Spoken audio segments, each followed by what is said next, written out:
যেই না মিলন হয়েছে সব সখীগণ বকুল মূলে বিচিত্র ঝুলনা তৈরি করে আমার রাধা গোবিন্দকে ঝুলনায় বসালেন। ঝুলাতে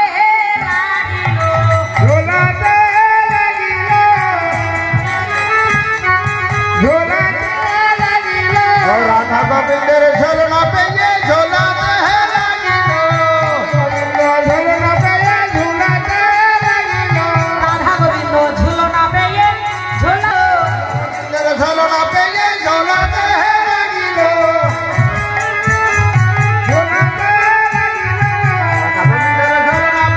ঝোলাতে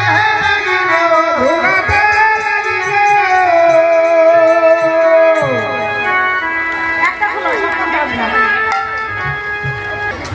ঝুলনা ঝমকে রাধিকা চমকে ঝোলনা ঝমকে রাধিকা চমকে